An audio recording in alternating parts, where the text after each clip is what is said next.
صلو علی الحبیب صلی اللہ تعالی علیہ وآلہ وسلم الصلاۃ والسلام یا رسول اللہ وعلی آلہ و صحابہ یا حبیب اللہ الصلاۃ والسلام علیک یا نبی اللہ وعلی آلہ و صحابہ یا نور اللہ۔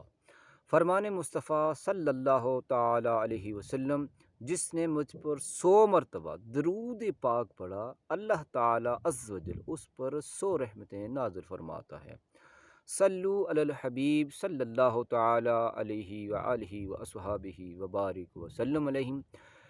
تمام ناظرین و سامعین کی بارگاہ اقدس میں پھر حاضری کی سعادت نصیب ہو رہی ہے مجھ سگے مدنی محمد انور عطاری کو، اور تمام کو میں اس چینل کے اندر خوش آمدید، ست بسم اللہ، جی آئین بخیر اگلے کہتا ہوں کہ انشاءاللہ تعالی آپ اللہ عز و جل کے فضل و کرم سے اپنے اپنے مقامات، اپنے اپنے شہروں، اپنے اپنے گاؤں، محلہ، گلی قریہ میں انشاءاللہ عز و جل خیریت سے ہوں گے، تو انشاءاللہ تعالی خوب اسلام کی دھومیں مچائی ہوں گی۔ انشاءاللہ تعالی اپنے جو شب و روز ہیں وہ عین شریعت کے مطابق گزارے ہوں گے، تو اللہ تعالی مجھے اور آپ کو اسلام کے اوپر عمل کرنے کی توفیق رفیق عطا فرمائے۔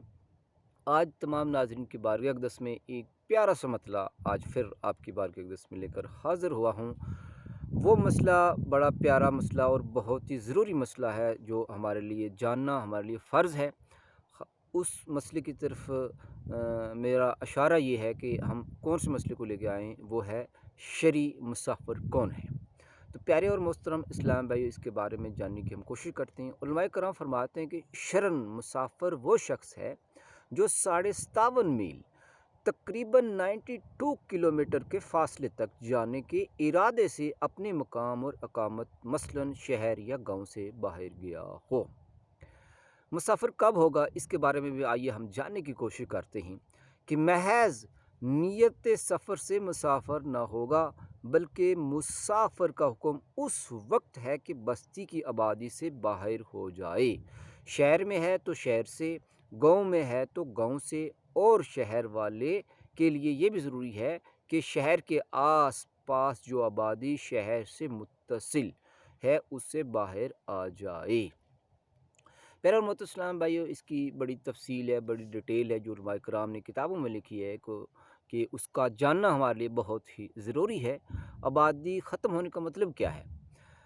آبادی سے باہر ہونے سے مراد یہ ہے کہ جدھر جا رہا ہے اس طرف آبادی ختم ہو جائے، اگر چاہے اس کی محاذات میں یعنی برابر دوسری طرف ختم نہ ہوئی ہو۔ فنائے شاعر کی تعریف پیارے اور محترم اسلام بھائیو و ناظرین آپ کو بتاتا چلوں کہ فنائے شاعر سے جو گاؤں متصل ہے، شہر والے کے لیے اس گاؤں سے باہر ہو جانا ضروری نہیں۔ یوں ہی شہر کے متصل باغ ہوں، اگرچہ ان کے نگہبان اور کام کرنے والے ان باغات میں رہتے ہوں، ان باغوں سے نکل جانا ضروری نہیں۔ فنائے شہر سے باہر جو جگہ شہر کے کاموں کے لیے ہو، مثلاً قبرستان، گھوڑا دوڑ کا میدان، کوڑا پھینکنے جگہ، اگر یہ شہر سے متصل ہوں تو اس سے باہر ہو جانا ضروری ہے، اگر شہر و فنا کے درمیان فاصلہ ہو تو نہیں۔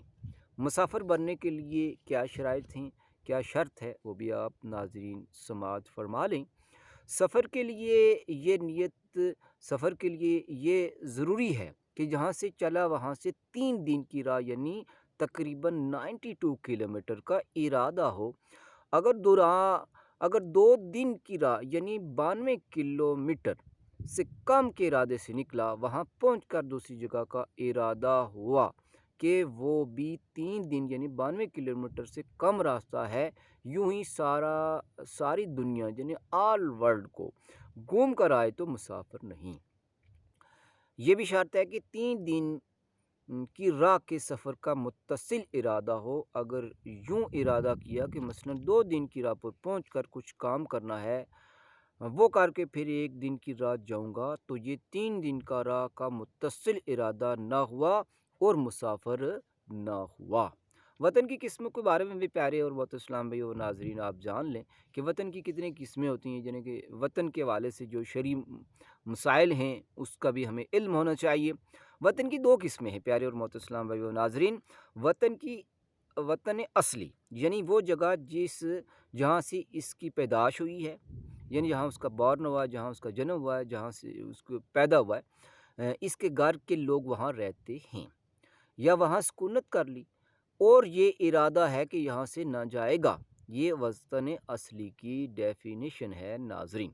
نمبر 2، وطن اقامت یعنی وہ جگہ کہ مسافر نے 15 دن یا اس سے زیادہ ٹھہرنے کا وہاں ارادہ کیا ہو۔